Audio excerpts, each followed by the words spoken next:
Taken in because of that. And I guess I implied if you don't pay, we're out of there, right? And I took more heat from the press. They said Donald Trump was rude to our allies. Well, they're rude to us when they don't pay. Right? They're rude to us. So we'll have a nation that doesn't pay. Then the nation gets frisky with whoever. Russia. So we have a nation doesn't pay. The nation gets aggressive. We end up in World War III for somebody that doesn't even pay. You think they think we're geniuses? So here's what happened. In the last short period of time, Stoltenberg, who's the head of NATO, he's my biggest fan in the whole world because he couldn't get anybody to pay. We've taken in $11 billion extra, and going into 2020 or 2021, we will have taken in $33 billion extra, and they aren't even doing what they should be doing, just so you understand. It's terrible, the way our country has been disrespected, but we will be disrespected no longer, okay?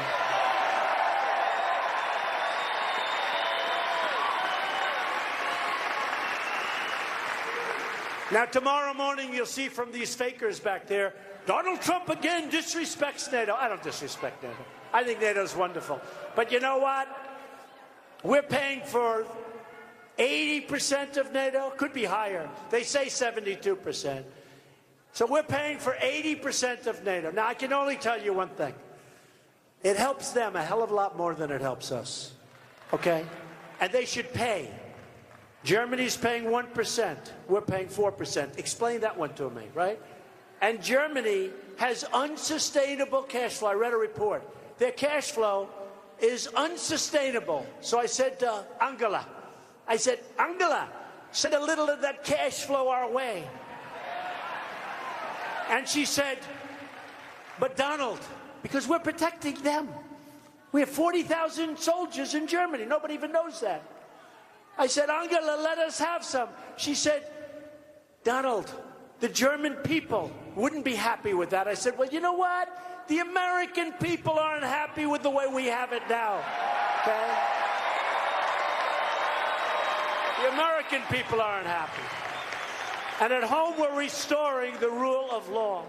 We're interpreting the Constitution as written, defending the Second Amendment. You'll keep your guns.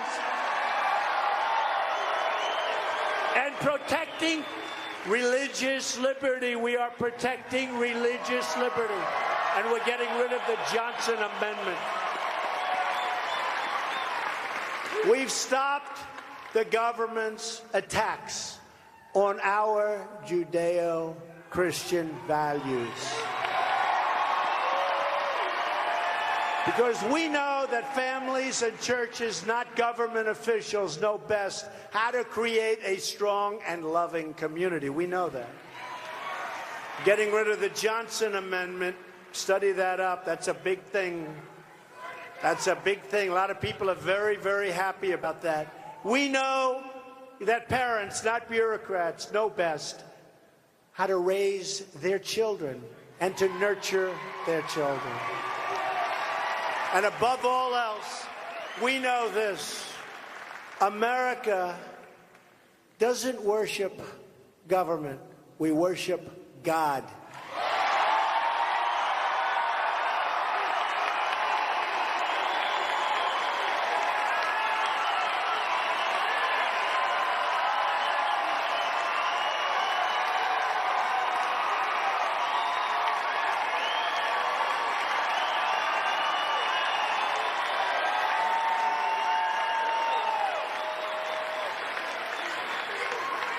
All of us here tonight are united by the same values. We love our country, and we are proud of our history. We are so proud of this country.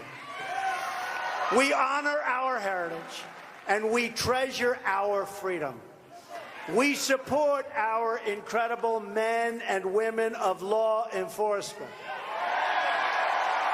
We believe the United States military is the greatest force for justice in the history of the world, and we are going to take care of it, and we are going to properly fund it, and we are going to have the finest weapons, because when we do all of that, we are much, much safer.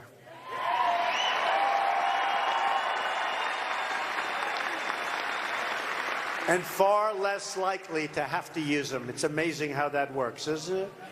We believe that every American should stand for the national anthem.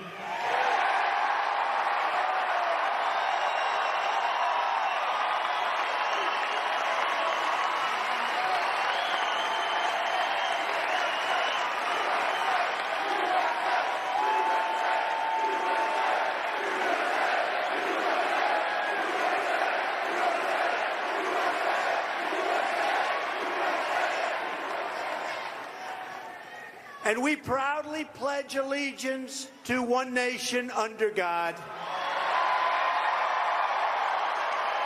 Our rights come from our Creator, and no earthly force can ever take those rights away, and they never will. That is why my administration is taking power back from global bureaucrats and returning that power back to the American people. And you see it all the time. You see it economically, you see it at the church, you see it in every different way. We don't sing a global anthem. Our troops don't wear a foreign uniform. And we will never surrender our rights to international tribunals. We won't do that.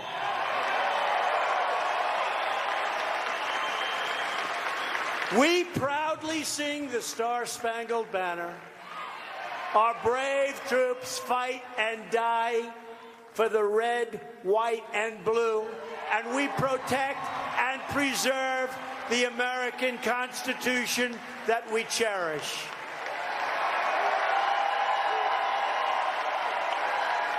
I've said it so often that my job is not to be president of the world. My job is to be president of the United States of America.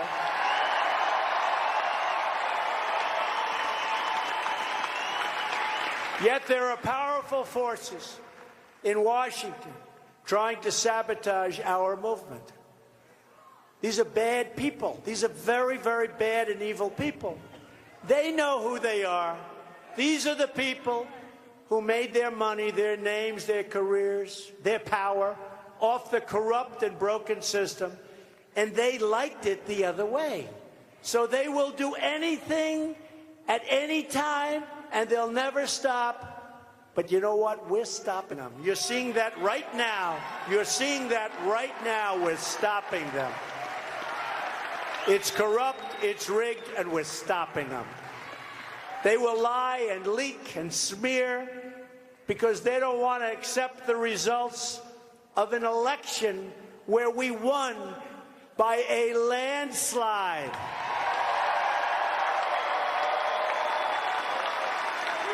Do you remember?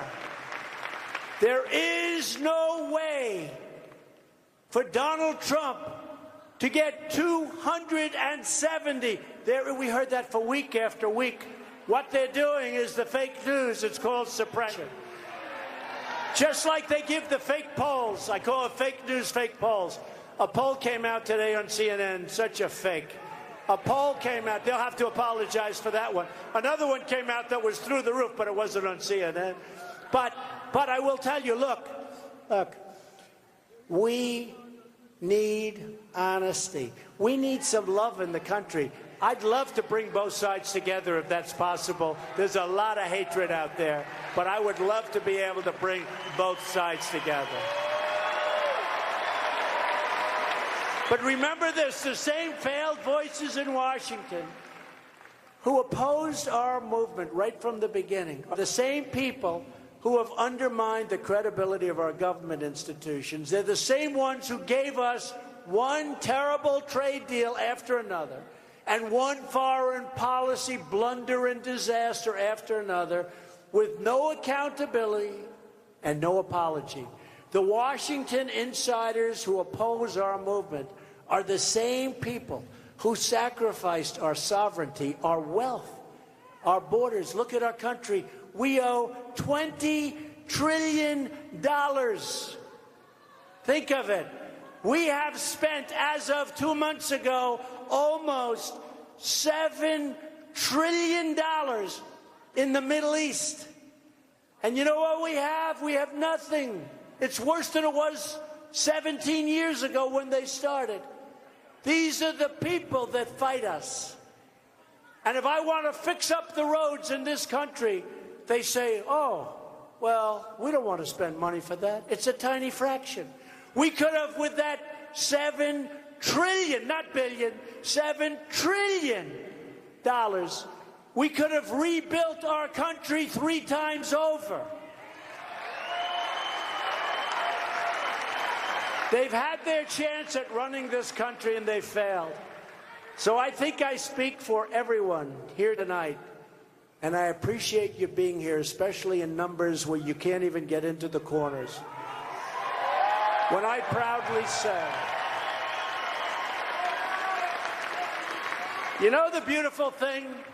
I was telling some of my friends backstage, the amazing thing about this, and all the people that couldn't get in, when an election is over, they tell me, what do I know? I've been a politician for a little more than 2 years. So what do I know? Although I'm doing a good job, I guess, right? I'm president. I'm president.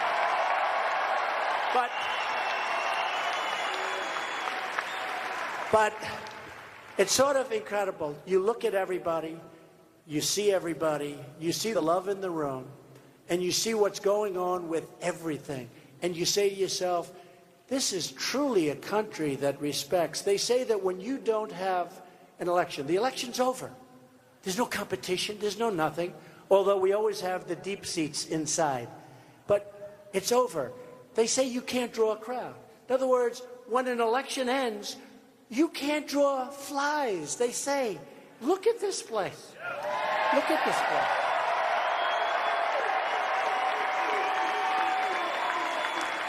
I'll never forget on the trail I'd go, we'd have 20,000, 25,000. We went to Mobile, Alabama. We had 49,000 people. We went to Michigan the night of the election. I got there, started speaking at 12:30 in the evening. That means it was already election day. We had 32,000 people there.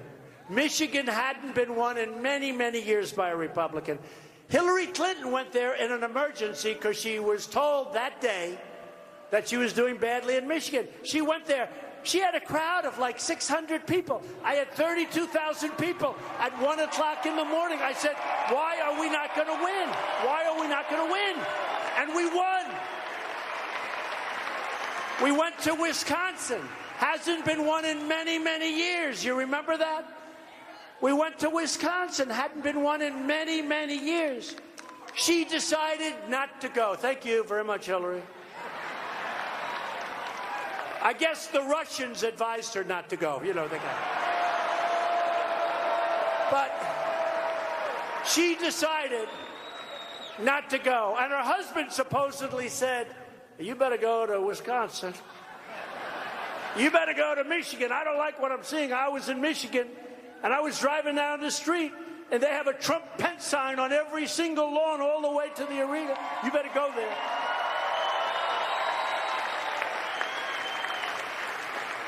And she said, no, my bunch of dummies, a bunch of dummies. You know, I don't get credit for one thing. It always bothered me.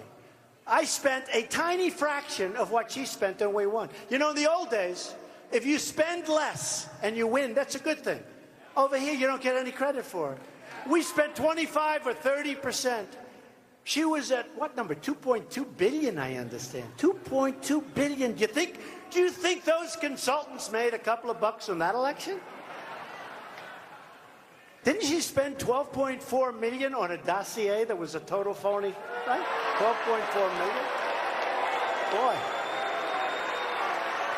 So we spent a tiny fraction, think of it, a tiny fraction of the money, and we won. But we won because of people like you. Because of people like you. And I'll tell you what, if the Democrats had won that election, instead of being up 39 points in your 401ks, you'd be down 50% from Election Day, I'm telling you, because it was ready to go down the tubes. I will tell you that. Thank you, man. So we don't need the advice from the Washington swamp. We need to drain the swamp, and we're going to do it, and we are doing it. That's why I don't really care about all the bitter attacks, all the phony stuff going on. Big media, special interests, phonies all. They're not here to protect you. They are only here to preserve and to protect themselves. And you're finding that out. I had a great life before I did this. Oh, think of where I'd be right now if I didn't do this. I'd be very happy, believe me.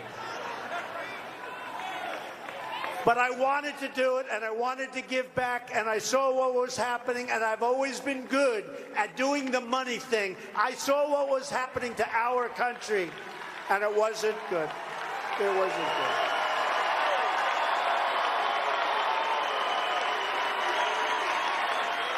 I took this job on behalf of the forgotten men and women of our country. But guess what? They are forgotten no more. No more.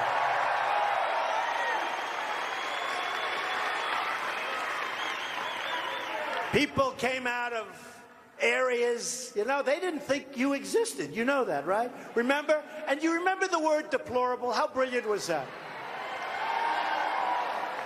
I was watching her with that speech, and she was reading a teleprompter yet. And she said, deplorables. And I said, huh, that's not nice. She's talking about a lot of people. Little did I know I was right. That thing blew up. That was one of the reasons she lost. And now we're all proud deplorables. We're proud deplorables. Very proud. Your voice will never, ever be ignored again. They're all going to be coming after you for every election from now on in this country. You will never be ignored again. Your dreams are my dreams. Your hopes are my hopes. And your future is what I'm fighting for each and every day.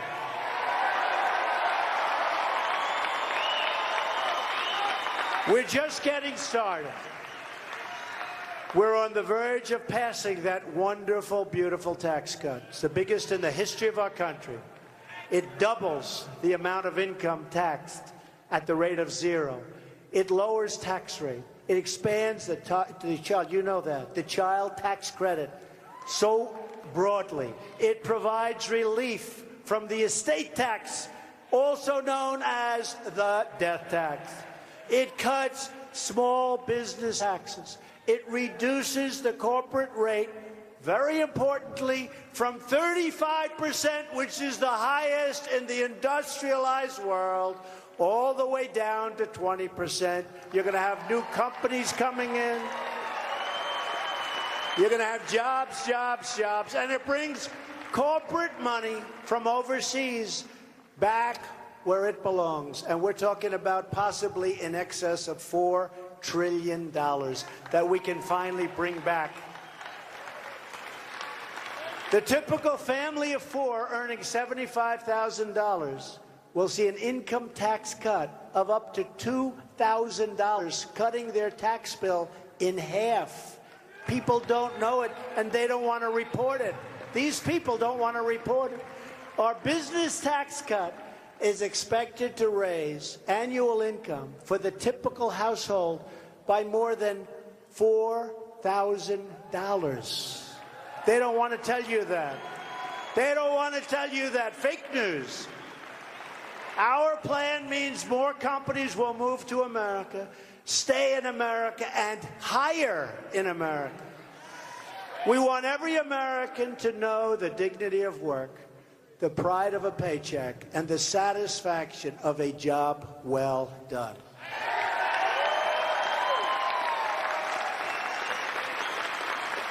The Democrats in Washington want to grow our welfare rolls that you're going to pay for.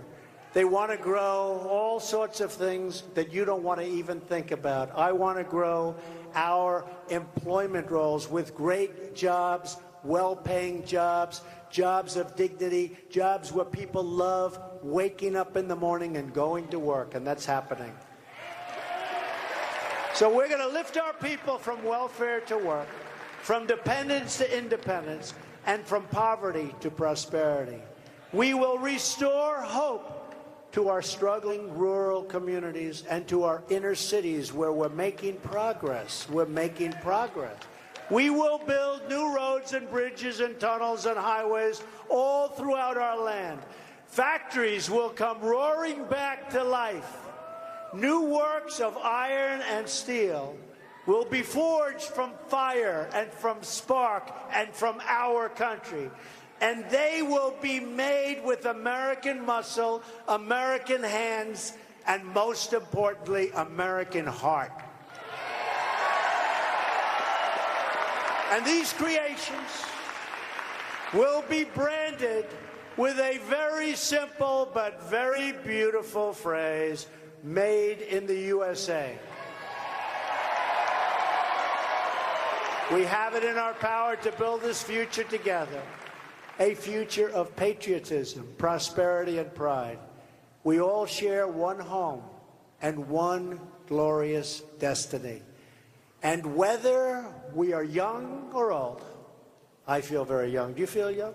I feel. Whether we are from the city or the country, and whether we are black or brown or white, you've heard it before, we all bleed the same red blood.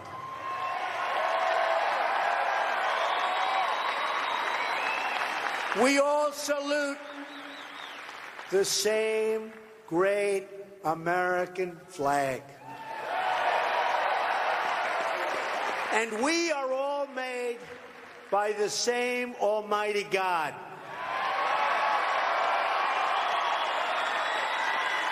We are the nation that dug out the Panama Canal, won 2 world wars, put a man on the moon, and brought communism to its knees.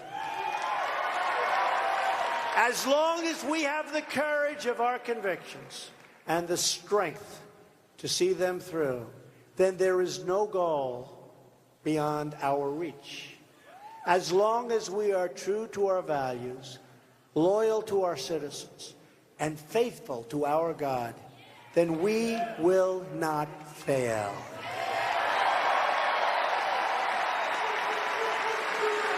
This is your land. This is your home. And it's your voice that matters the most. So speak up, be heard, and fight, fight, fight for the change you've been waiting for your entire life, for the change that you already see happening. Our revolution didn't end on November 8th. That was just the beginning.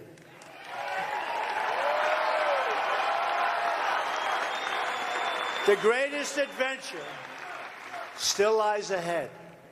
Never give in, never give up, never back down, and never, ever stop dreaming.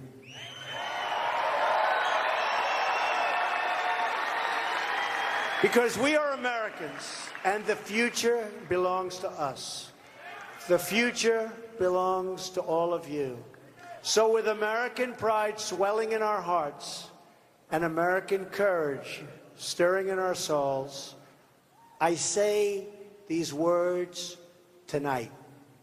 Together, we will indeed make America strong again.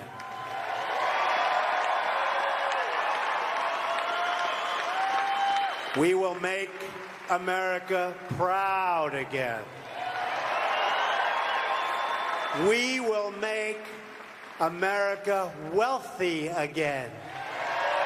Trump there wrapping up his speech at a Make America Great Again rally in Pensacola, Florida. Joining us with a reaction are American Conservative Union Chairman Matt Schlapp, former Special Assistant to President Trump and former Press Secretary for Vice President Mike Pence, Mark Lauder, and Republican strategist 𝗦𝗛𝗢𝗪𝗦.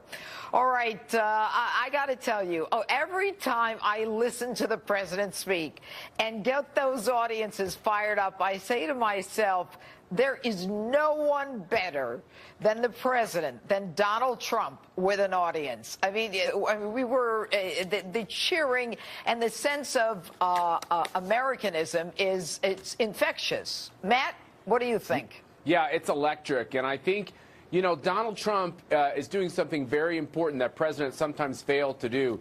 He's getting out of the bubble. He's piercing the bubble. He's going out there and talking to real Americans. He's feeding off the crowd. It's electric. And I think it really gives him energy. Yeah. And I think it's really important for a leader to go around the country and tell him what he wants to do. And my gosh, he didn't leave anything on the table, Judge. Well, and it's clear, Mark, that Matt is correct. He hit every note, whether it was the, sanctuary cities, the Second Amendment, religious freedom, Buy American. What's your take from this speech? Two things. One, he's doing exactly what he said he was going to do on the campaign trail. And two, every time you see the fake news about how he's not having a good time in the White House, trust me, this man loves being president of the United States and taking it in the direction to make America great again. And you saw it tonight. Oh, without a doubt. And Noel, what do you take away from tonight? You know what, Judge Janine? America needed this tonight. America needed this speech. I was about to jump through the camera when I was listening to this. I was so proud to be an American. Yeah. And he puts America first. And we needed this right now with all the division between the parties, between the GOP. And then another thing is, he just listed why he is the champion. He's the mascot for the middle class, for the working American. I mean, this is such passion, and you know he loves this. That he's not reading off teleprompters. This is his heart. This is who he is, and this is why he ran for the presidency. And look at the markets that, that are enjoying the ride of a good economy. We're back on track, and America felt it tonight. And, and I'll go back to you, Matt. One of the things he talked about, which was, one of the more interesting points is when he talked about the fake news media. I thought he said, maybe with the drop in the 350 points when Brian Ross came out with that, some would say inaccurate or fake news, some might say a lie about Mike Flynn possibly testifying against the president. He said, you know what? They ought to sue ABC. That was a shocker. Do you think that was an ad lib, or you think that one was in the speech? A class action lawsuit for their losses in their 401ks. I think what you see at the end there is he comes back to the themes that he ran on, and you hear the cadence of those familiar lines. But in the middle of it, Judge, it's all coming from Trump's heart. Yeah. It's spontaneous. It's what he feels. It's coming right out. And I do think he has a grievance with the media, Judge. He was not talking about you, by the way. Look, conservatives have been trying to prosecute this case against the left-wing, left-leaning media for decades after decades, for generations. And he comes in with this concept of fake news. And I think the American people really realize they don't want to hear it anymore. And you know what? I mean, he opened everyone's eyes. Everyone in the beginning thought, Mark, maybe, this fake news, that's ridiculous. But I think people are understanding it really is fake news, that there is stuff that is inaccurate, that is outright lies. But, Mark, one of the things that he said that I wasn't aware of, the president said that black home ownership is the highest that it's ever been in the history of this country. You think anybody would give him credit for this? And did you even know this, Mark? I did not know it until we heard him say it tonight. But when you look at the economic record of this president, it is so remarkable. We had the new numbers come out today. I mean, manufacturing, Obama was losing 1,000 jobs a month in his final year. This president's adding 16,000 manufacturing jobs a month. He said he was going to rebuild American manufacturing. He's doing it. So many of these things you're not going to hear unless the president gets out there and says it himself, and that's what you saw tonight on full display. And finally, you know, Noel, when he said something interesting, he talked about $7 trillion that we have spent in the Middle East. He said, you know, we could rebuild the infrastructure of this country 3 times over. What do you think he was saying? I mean, I think he was telling Americans, look how much waste is out there. Look at what we're doing. This is why a businessman, this is why his leadership, under his leadership, we've had massive job creation. We have a rallying stock market. We have basically making America great again. I know that sounds oversimplifying things, but that's exactly his message, and that's what's happening. And anyone that says, oh, whatever, Donald Trump's not doing anything, look at the numbers. I mean, the economy's not lying. The fact that people have money in their pocket, it's not lying. Well, and the prediction is much more. Anyway, I want to thank all 3 of you for joining us. And President Trump is vowing to push forward on his promise to build a wall on the southern border and restore order in our immigration system. Joining us now to debate these topics are GOPAC Chairman David Avella and immigration attorney Francisco Hernandez. All right, guys, David, I'll start with you. I mean, as it relates to the wall, the president made it real clear that this is still on the front burner for him. He even made it more clear at this week's cabinet meeting, Judge, when on Kirstjen Nielsen, the new Homeland Security Secretary, congratulations to her. On her new first day on the job, someone in that cabinet meeting told me he repeatedly said to her, build the wall, build the wall, build the wall. He is very crystal clear on this, and when you think about that in the context of the upcoming budget battle, it is amazing to think that the Democrats are going to stop funding for veterans' homes, for crisis counseling centers, and many other important programs just so they can keep illegal immigrants here. All right, and I suspect, Francisco, that you might have a different take, but what was your take? Well, he's talking like the Democrats are in charge of Congress. Democrats are going to do this away with this funding. But look, if President Trump is right, that illegal immigration is down 70%, I guess problem solved. We don't need the wall. Let's get on to immigration reform. Come on, there's a lot of rhetoric, but he can't even get his Congress to authorize 1 brick for the wall. But you know what? When you say problem solved, I mean, you can't help but, Francisco, look at the news and see some of the problems that are happening. That, you know, the opioid epidemic and the drugs coming from the border. But there's still 30%. There's still a what? Okay, by next year we'll be down to 0. David, I'll let you take it. By next year we'll be down to 0, I guess. Well, let's make sure we are. Go ahead, David. Guys, this issue on the border, and Judge, you have been down there. You know the challenges we face with people being able to bring harmful, particularly our enemies, bringing harmful things into our country. What did they bring in that we're not consuming?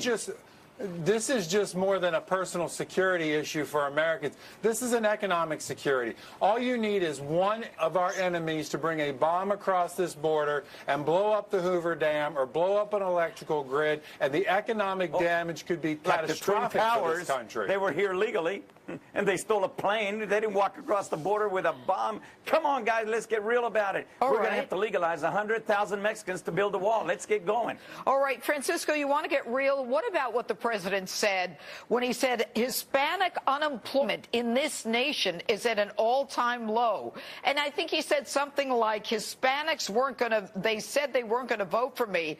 Well, they want the wall, too. They want security. And Hispanic unemployment was not at an all-time low with President Obama. I get it. I get it, but that's, you know, citizen Hispanics. I'm okay with that. I agree with him. There's nothing wrong, but it has nothing to do with immigration. Oh, see, okay. Nothing. Do you want to give him credit for that? I did, but it has nothing to do with immigration. He can't even get, we can't even get illegal immigration right now. They want to reform legal immigration. I mean, really, guys? And yeah, that's both you know why sides, he wants to Democrats reform and legal Republicans. immigration? Because when you have a lottery system and people come in and kill us, it's a problem. David, 10 seconds. What's your last thought? That. Yes, ma'am. The president got elected in part because of his pledge to secure the border. Americans expect it, and the president is determined to deliver it. All right. Thanks, gentlemen. And coming up, President Trump blasts obstructionist Democrats during his Make America Great Again rally in Florida. That and more as this special edition of Hannity continues.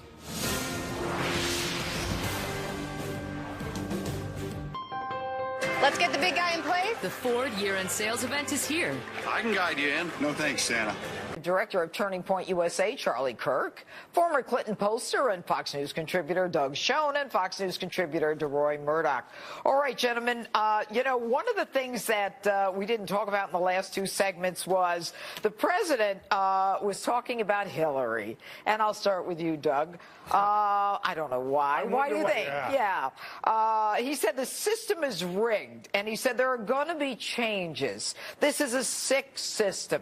What can the president do? I mean, we saw Christopher Wray testify yesterday in front of Congress, head of the FBI, and yet everybody's frustrated that people aren't handing over records. And what do you think is going to change? Well, here's what we need. First, I think, and I've said on this show before, we do need a special prosecutor to look at her, to look at the Uranium One deal, and to look at the dossier. Let me ask you a question. Do you get people who push back at you because you're a Democrat, you work with the Hiltons? With the Clintons? I get more than pushback. We'll save that for another time. But the other thing that I think we've seen this week is we need a separate investigation of the FBI, because we have overly partisan, we have personal relations, we have documents changed. Janine, this is just rotten. Sorry. All right, DeRoy, what did you take away from tonight's speech? We have a man who's 71 years old, unbelievably energetic. He goes on for 90 minutes basically without notes. And I think the biggest thing here is the naysayers must be walking around their tails between their legs. This failed economist Paul Krugman said that if Donald Trump were elected, the economy would crash and never come back. We're at record highs, record lows with unemployment. All the good things are happening. And the naysayers who say it couldn't be done, I think, have been really, really disproved by this incredible president. All right. And Charlie Kirk, I mean, what DeRoy says is so true. I mean, the president has incredible energy. And incredible, yeah. Not low energy like another presidential candidate at all. I'll tell you, what was so amazing about this speech is it sounded like a campaign speech. And let me tell you why that's important. It's because he's doing what he said he was going to do. He's not changing his message. You know, typical politicians, they run on one set of ideas, they enter office, and they completely change. It sounded as if he was back on the campaign trail saying, we're going to build the wall. And look at all the progress I made with energy independence, economic freedom, with restoring our American sovereignty and our international stance. I love seeing it was a speech America needed to hear. Sorry, guys, short segments. We just cut in. But coming up, President Trump rips the fake news mainstream media to shreds. Stay with us. Two unique crossovers, the roomy Mitsubishi Outlander and the adventurous Outlander Sport. Both part of America's safest CUV family. Get $3,500 cash back and make no payments for... Joining us now with more reaction to Trump's rally is The Hill's Joe Concha and Fox News contributor and CRTV.com host Deneen Borelli. All right, guys, in this shortened segment, I'll start with you, Deneen. Sure. You know, the fake news media that the president keeps hitting on that I think is more and more credible every day. He talked about people suing ABC if they lost any money with the 350-point Dow drop. Yes. Well, 60% of Trump supporters believe the media is the enemy. So there's so much negative news coverage coming from the liberal media, which is really an advocacy group, as far as I'm concerned, for the liberals' agenda. I mean, it's nonstop what they report, all of the negative news about President Trump, and Americans are tired of it. But he made that point for folks to sue who possibly lost a lot of money when the market dropped. I think it's a funny point. Yeah, it is a funny point. I mean, you had everybody, you know, he is an entertainer. Besides being the president, the man entertains, Joe. Optimistic entertainment, but what we saw tonight. Apparently, he was supposed to have a physical impairment that they were talking about on Morning Joe a couple of days ago. Didn't see that tonight over an hour and a half. That was irresponsible. Was that crazy? That's reckless, quite frankly. But you won't see an apology. It's like an intentional hit every time the man shows up. And when he goes through the list of what he's done, I mean, it's really depressing that there's so hatred. I don't like hyperbole because I think too many people use it in this business. But I will say this. This week, for political media in this country, was one of the worst weeks we have seen in its history. 4 major stories were wrong. I'll run through them quickly for you. Rex Tillerson was supposed to resign, wasn't he? Or be fired? Yeah, last week, I thought. Last check, he's still Secretary of State. Number 2, the Brian Ross, Michael Flynn story. Yeah. Trump orders Flynn to talk to the Russians during the campaign. Oops, no, that was during a transition, completely legal. It was about ISIS. The difference between a crime and a lie. Right, exactly. Obviously, number 3, Trump bank records are supposed to be subpoenaed. Has that happened? No, it hasn't. And then the CNN report today that Donald Trump Jr. was getting WikiLeaks documents on September 4th, when it was actually September 14th, when it was already in the public domain. CNN has corrected, good for them, but at the same time, when 46% of people in a political poll think that the media is fabricating stories about this administration, these types of stories play into that narrative completely. And so, you know, when you talk about the percentage of Trump supporters who think the news is, that the mainstream media is fake, do you think it's going to be going up? Because we've got like 10 seconds. Yeah. No, definitely, I do think so. And for Trump to have the rally and for him to say that to the folks, to his supporters, and people know that, and it's a shame because the media is doing such a disservice to Americans. Because of unnamed sources that are All right, coming up, more of this special edition of Hannity right after the break. Thanks, Joe. Thank you. Introducing Steinmark sweaters, coats, boots, cashmere, dresses, jeans, fleece, pajamas, jewelry, quilts, tech, and stocking stuffers. Big